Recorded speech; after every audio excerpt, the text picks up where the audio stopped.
Muy buenas tardes, hermanos. Nuevamente nos encontramos aquí en este canal para seguir aprendiendo una porción más de la palabra de nuestro Dios. Y bueno, sin más preámbulo, ya que el tiempo se nos va muy rápido, vamos a entrar de lleno al estudio de esta tarde. No sin antes dar palabras de bienvenida a los hermanos que nos están siguiendo. Por supuesto, los hermanos de la Iglesia El Divino Salvador y de las Misiones, y aquellos hermanos y amigos que han estado participando de este estudio, sean bienvenidos, esperando que hoy pues sea un tiempo de bendición y sea realmente un tiempo de aprendizaje en la palabra del Señor. Pues bien, voy a compartir en esta hora mi pantalla, no sin antes hacer un pequeño ajuste aquí en mi computadora para que tengamos pues una mejor señal y no haya fluctuaciones. A veces cuando estamos en el internet, eso es uno de los problemas que luego tenemos aquí algunas fallas, entonces queremos solucionar un poco esto. Vamos a esperarnos unos segunditos. Bien, ahí está. Este es el libro que aparece ahí en pantalla que estamos estudiando, queridos hermanos, Cómo estudiar e interpretar la Biblia, del doctor R.C. Sproul. R.C. Sproul hace unos meses fue llamado a la presencia del Señor. Fue un gran hombre de Dios, un hombre que tenía la habilidad para presentar de manera práctica, de manera sencilla, verdades tan profundas. Y hoy nos toca la lección número 2, que se llama Estudio Personal de la Biblia e Interpretación Privada. Esta lección pretende mostrarnos un poco a través de la historia cómo se interpretó en el Antiguo cómo se ha interpretado la Biblia a lo largo de la historia, cómo se ha entendido el acercarnos a la Biblia. Al proveernos un contexto histórico, nos ayuda para saber cómo movernos, cómo acercarnos a la Biblia. Y vamos a ver que muchos debates que hoy en día están frescos, pues también han tenido ya su tiempo o se han gestado en esta historia que viene detrás de nosotros, ¿verdad? O que nos está interpelando en todo momento. Así que vamos a entrar, hermanos. Vamos a decir en esta hora que esta es una verdad generalizada, no solo en el país de Estados Unidos donde vivía Sproul, sino en nuestra cultura latinoamericana. En cada casa hay una Biblia. Esto es una verdad. Hoy damos gracias al Señor por todos los recursos que tenemos. Tenemos la Biblia y yo les aseguro, hermanos, que pues tenemos también esta bendición de estudiar, tener un estudio personal. Con tanta información que tenemos hoy en día, uno se siente abrumado. De verdad que en estos días, hermanos, yo he estado muy contento por tantas versiones de la Biblia que han salido, pero también a la vez digo, ¿por qué nos hacen esto? Porque tenemos que estar invirtiendo, porque ya salió la mejor Biblia. Hace unos días salió la Biblia Spurgeon, luego la Biblia Matthew Henry, la Biblia Jesús y varias Biblias que, pues la verdad están muy interesantes. Bueno, también los precios a veces son un poco elevados, pero con esto quiero decir, hermanos, que vivimos en una época de la Biblia. El libro más vendido es la Biblia. Podemos verlas en todas sus presentaciones. Pero bueno, con regularidad se nos olvida el alto costo que algunos pagaron para que hoy tengamos una Biblia en nuestro idioma, en nuestra lengua vernácula. Damos gracias a Dios porque se nos ha legado la Biblia. Pero bueno, estaba pensando en Casiodoro de Reina, quien escribió la Reina Valera, y todo lo que él tuvo que sufrir. Al igual que Lutero cuando tradujo al alemán aquella Biblia que estaba en latín, pues también sufrió persecución por causa del enemigo y pues tuvieron que huir muchas veces de sus hogares. Así que hoy gozamos una gran bendición que le ha costado, que nos han legado y que quizás a nosotros no nos costó mucho. Entonces debemos constantemente agradecer al Señor por esta bendición. Martín Lutero en la interpretación privada, vamos a ver que hay dos legados de la Reforma, dos legados que perviven hasta el día de hoy. La primera sería la interpretación privada de las Escrituras y en segundo lugar la traducción de la Biblia a la lengua vernácula que siguiendo la historia fue Lutero quien se atrevió al ir en contra de toda una cultura y de todo el imperio romano, traducir la Biblia al lenguaje común de aquel pueblo, porque ustedes recordarán que llegó un momento en la historia donde solo se leía en latín y la gente no entendía nada. En este sentido, Lutero interpretó las Escrituras en su devocional con Dios, en su vida piadosa, y él se reveló literalmente a cómo la iglesia interpretaba las Escrituras. En ese sentido, fue revolucionario y son esos dos principios que hasta hoy perviven con nosotros. Pero vamos a ver cómo se ha manejado esto, qué tanta bendición ha sido para el pueblo de Dios y cómo puede también afectarnos esta forma de interpretación privada.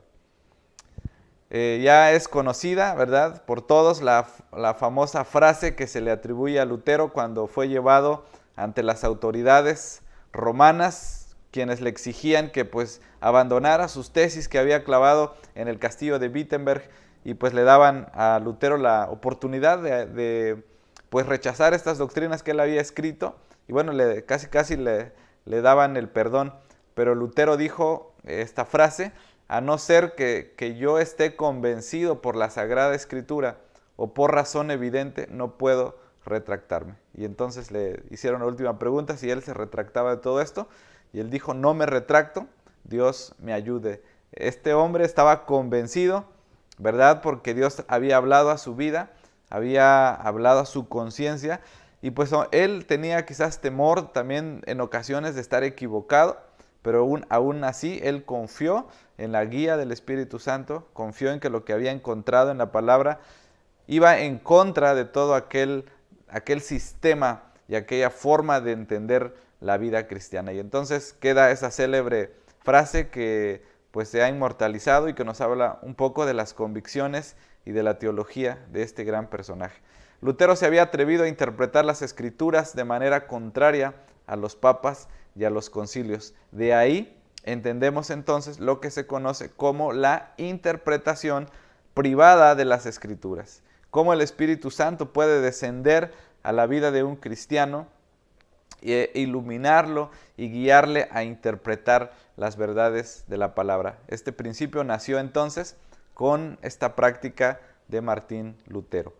Después de que Martín Lutero se revela y no se retracta, obviamente la Iglesia Católica no se iba a quedar callada y contraataca con un movimiento que se llamó la Contrarreforma.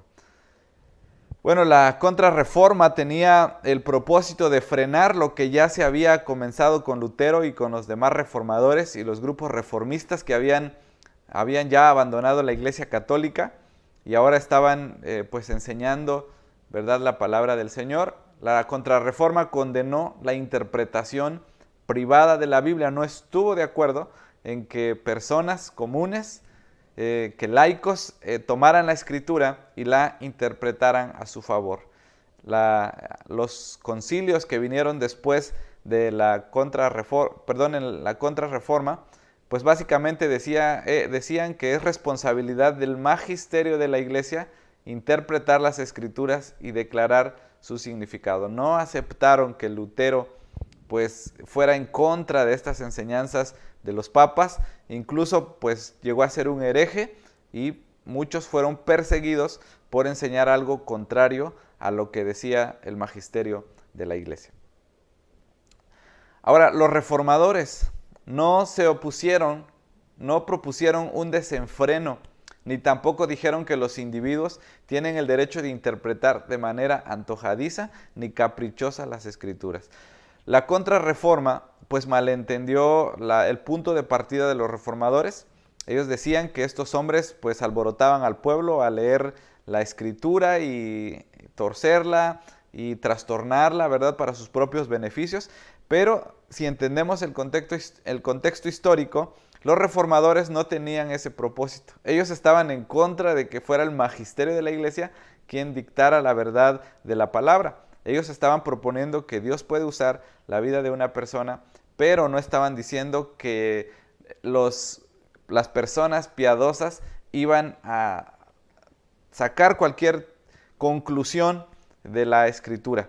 Bueno, Los reformadores se preocupaban por las formas y los medios de controlar la anarquía mental en la interpretación privada. Esta palabra de anarquía mental vamos a subrayarla porque es algo que en el tiempo de la posmodernidad está muy presente y que también ha afectado mucho a la comprensión y a nuestro estudio de las Escrituras. Por anarquía mental hablamos de esa libertad que hoy en día hay de publicar y de enseñar cualquier cosa que venga a nuestra mente. Para poner un ejemplo de esta anarquía, podemos hablar del Internet. El Internet en un sentido es anárquico porque nadie está controlando la información. Alguna vez un programador me dijo que el Internet es como un libro que tiene cientos de páginas y que cada día se va añadiendo una página más. Pero la gran pregunta es quién pone límites a las páginas de Internet, quién regula y quién norma el contenido que se sube o que podemos subir. Realmente no existe una autoridad, no existe una guía y por lo tanto hay una anarquía en el Internet. Entonces creo que los reformadores estaban preocupados porque no hubiera una anarquía mental o espiritual donde aquellos que se sentían libres y ahora estaban con esa libertad de interpretar la Biblia privadamente, fueran a publicar y a enseñar cualquier cosa que se le viniera a la mente. Roma, por otro lado, creía que si ponían la Biblia en las manos de un laico sin preparación y se le permitía interpretar, surgirían distorsiones grotescas que llevarían a las ovejas a la deriva. Y como eran aquellos tiempos, ellos llegaban a decir que incluso podían mandar al infierno a una persona. Dice el doctor R.C. Sproul que en cierta medida Roma pues estaba interesada o tenía, ¿cómo le podemos llamar? Estaban sinceramente equivocados, pero ellos no querían que también pues eso se saliera de control, ¿no? Ahora, Lutero, por su parte, estaba inclinado a asumir el riesgo de girar la válvula que podría abrir la compuerta de la iniquidad. Es decir, Lutero estaba consciente que si ponía la llave de la interpretación en las manos de los hombres y de las mujeres, es decir, el pueblo común, pues también podría producir eso muchas malas interpretaciones de la Escritura. Pero Lutero corrió el riesgo, aún corrió el riesgo también de traducir la Biblia y pues puso en peligro su vida, pero él sabía que se debía traducir la Escritura y que pues habría que poner énfasis en que los creyentes pues también deberían tener cuidado de no sacar sus conclusiones ni de torcer el significado de la Escritura.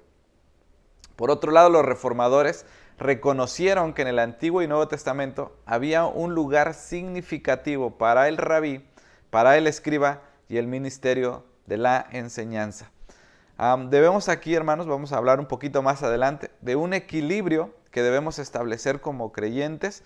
Por un lado, sabemos que tenemos esa grande bendición de poder estudiar la Biblia. Tenemos muchos recursos, muchos videos en internet, pero a la vez de cotejar estas conclusiones que yo tengo de la Biblia con lo que ha enseñado la iglesia a través de la historia y con los maestros que Dios levanta de nuestra iglesia.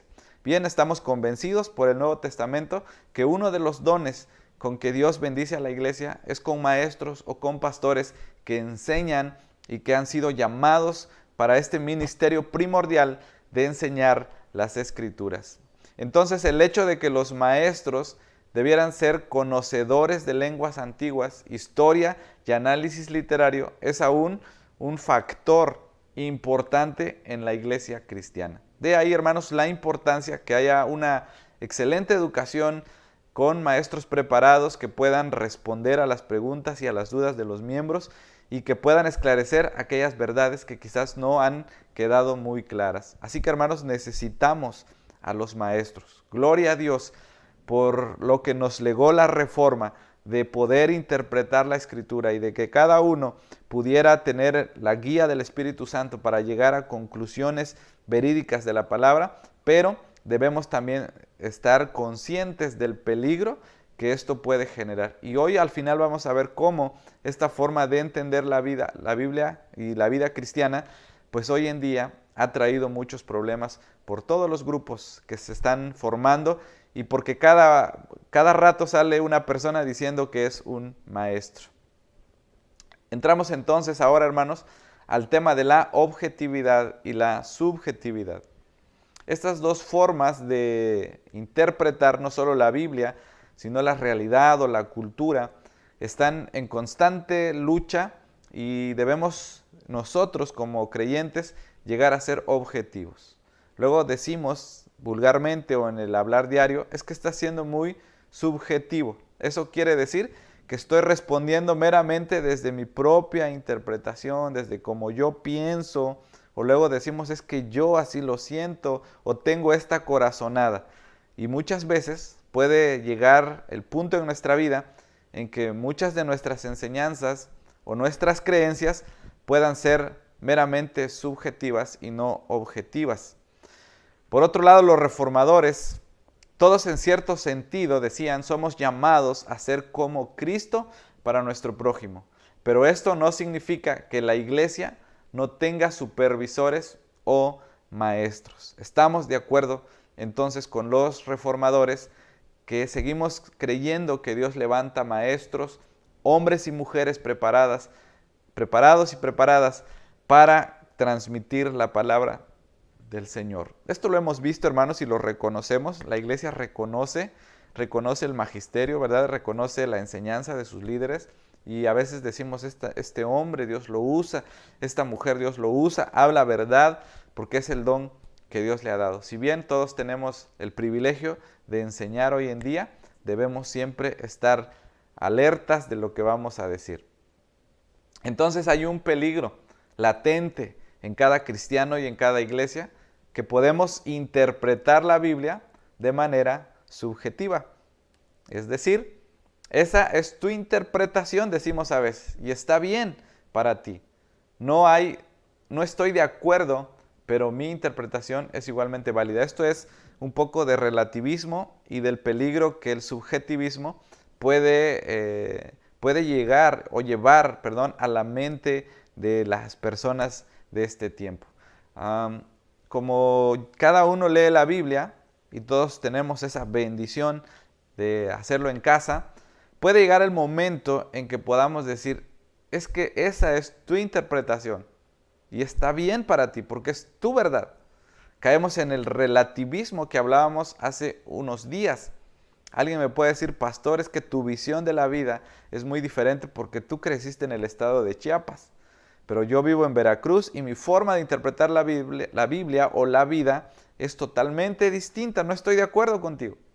¿Por qué? Pues tu interpretación es correcta y la mía es correcta. Eso es uno de los grandes peligros que hoy se está viviendo en nuestra cultura postmoderna, donde también puede ser, o tengo esa percepción, que muchas veces cuando predicamos la palabra, puede ser que haya hermanos que digan, eso que dijo el pastor no estoy de acuerdo. Porque yo creo algo diferente, porque yo leí o escuché a otro pastor que dijo algo diferente, entonces yo no creo eso. Tenemos ese peligro o hay esa tendencia en nuestro corazón de no estar de acuerdo con lo que nuestros pastores nos estén enseñando. Por eso es necesario entonces tratar de entender lo que la palabra dice en su contexto antes de llegar a la tarea igualmente de aplicarnos la Escritura, de traer las enseñanzas a nuestra vida, porque corremos ese grande riesgo en nuestros días. Solo sacar verdades, solo sacar ideas prácticas y muchas veces no hacer un estudio serio del contexto, de por qué se dijo, qué tenía el Espíritu Santo que decir en aquel tiempo, cuál era la cultura. Es ese trabajo que a veces no queremos hacer, hermanos, y por eso es que surgen muchos conflictos.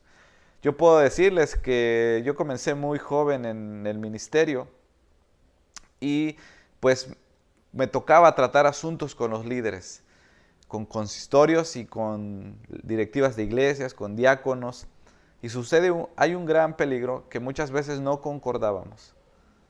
La persona A tenía una idea, la persona B tenía otra idea, el anciano C tenía otra idea y el pastor tenía una idea, una propia idea. Entonces no concordábamos porque a veces no estamos en el mismo espíritu o porque no estamos estudiando las Escrituras. Esto pasa entonces, hermanos, como dice ahí, porque a veces no estamos haciendo el ejercicio de estudiar la Biblia, de interpretarla sanamente, aplicando los principios hermenéuticos, y por eso hay muchos problemas de unidad y de armonía dentro de las mismas iglesias.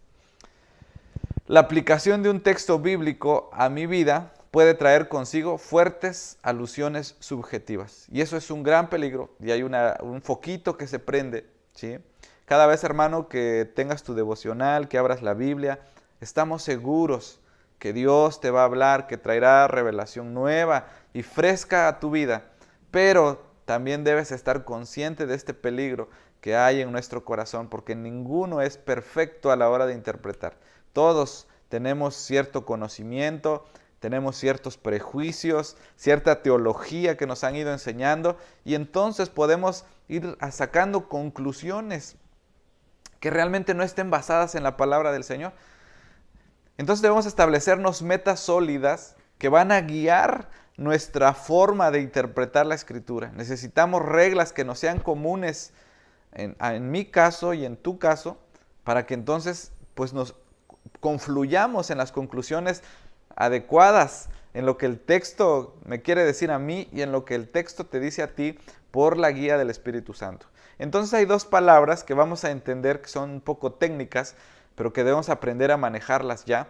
La primera palabra es exégesis y tiene que ver con guiar fuera. Esa es la raíz de la palabra. Y también se habla de extraer, y ahí estamos hablando de que es algo objetivo. Yo voy al texto y hago una exégesis, un trabajo exegético del texto, para extraer su verdad, para traer afuera su significado. Y está la otra idea o el otro verbo que suena igual, pero que no es lo mismo, y es eisegesis.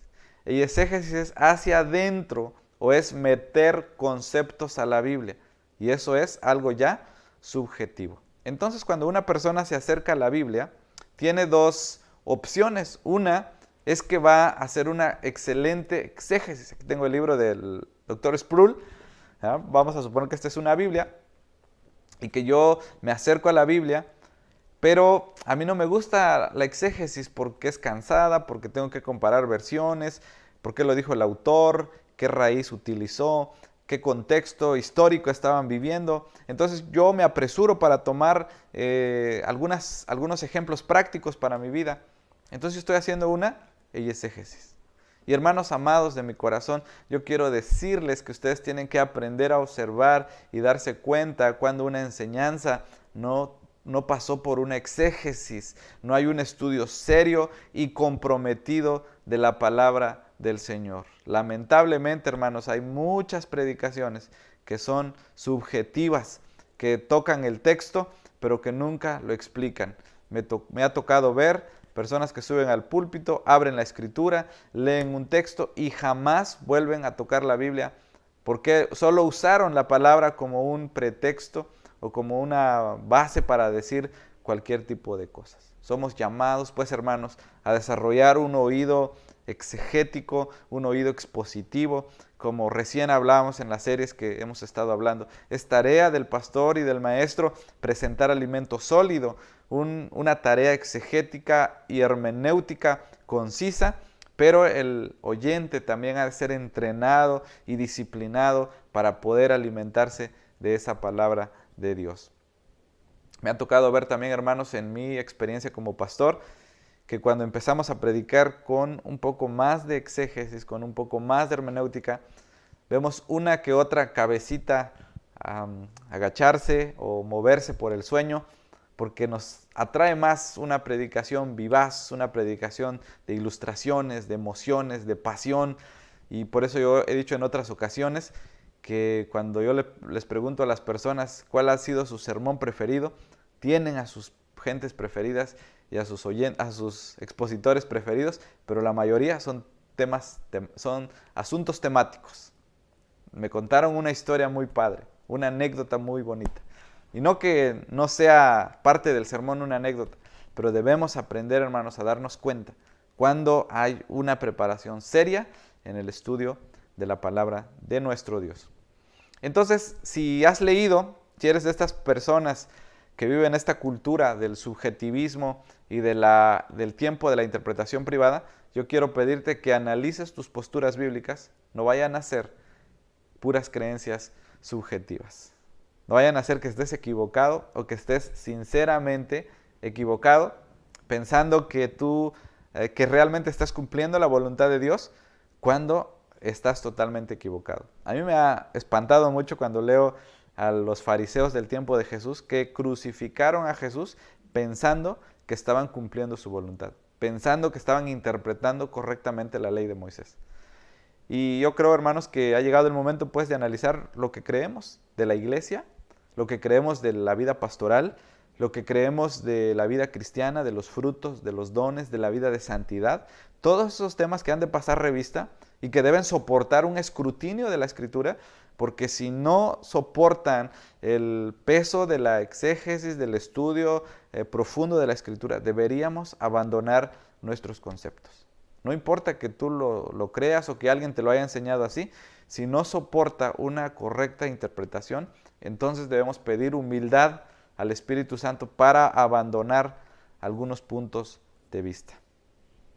Entonces nuestros puntos de vista, hermanos, necesitan la tabla de la armonía y el acero templado de la investigación y la experiencia de otras personas. Observen la profundidad de Sproul, hermanos. Por eso me encanta este escritor. Nuestros puntos de vista bíblicos, vuelvo a repetir, con respecto a la teología, con respecto a la vida pastoral, con respecto a la evangelización y con respecto a todo tema, necesitan la tabla de la armonía y el acero templado de la investigación y la experiencia de otras personas.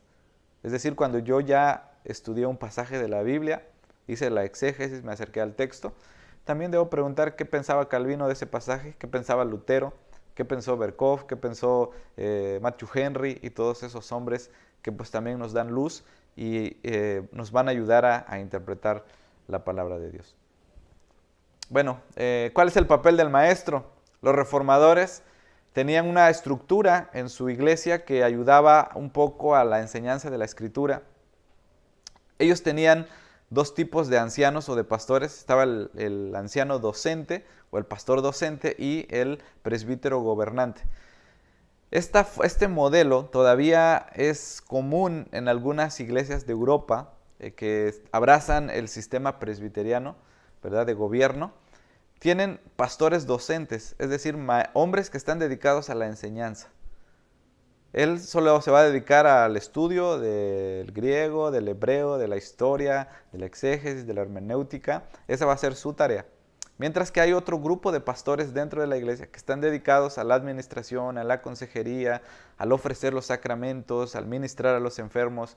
Y esto, hermanos, yo creo que Dios lo han establecido así porque, hermanos, es muy difícil hacer las dos cosas. Aquí en México, hermanos, nosotros pues tratamos un poco de hacer la doble tarea. Yo oro, de verdad oro, hermanos, por este presbiterio y por la iglesia presbiteriana aquí en México. Yo me siento comprometido con este presbiterio nacional veracruzano porque aquí fue donde se me abrieron las puertas y todo mi tiempo he ministrado aquí.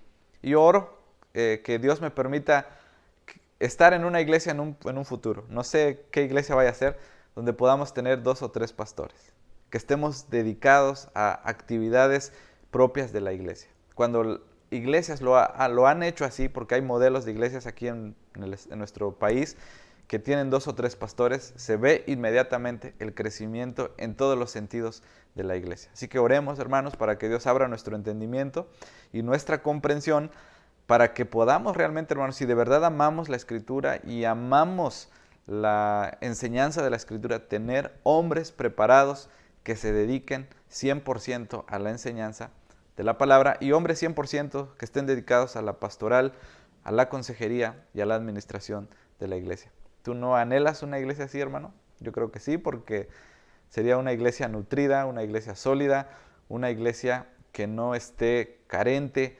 A veces, hermanos, hay carencias en la enseñanza porque como pastores o no tenemos el tiempo o no tenemos los recursos ni las herramientas para poder enseñar de la manera que nosotros quisiéramos. A veces nos ocupa tanto la tarea administrativa, tanto la tarea pastoral, que poco tiempo le dedicamos a la enseñanza. Yo admiro y de verdad me da mucho gusto cuando llego a una iglesia donde el trabajo principal del pastor es la exposición de la palabra de Dios.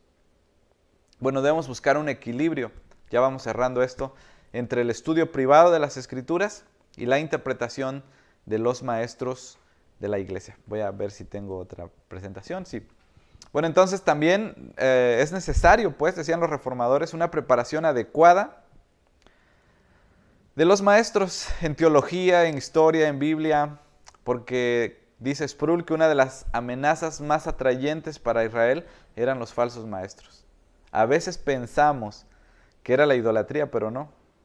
Somos tan seducibles, somos tan crédulos a los falsos maestros que constantemente deberíamos estar viendo cuáles son nuestras enseñanzas. Entonces, una de las amenazas más atrayentes para Israel eran los falsos maestros. De hecho, hay un escritor que no recuerdo si era Juan Wesley, que decía que cuando Dios quiere barrer a una iglesia o barrer a una sociedad, le envía pastores corruptos que se pastoreen a sí mismos.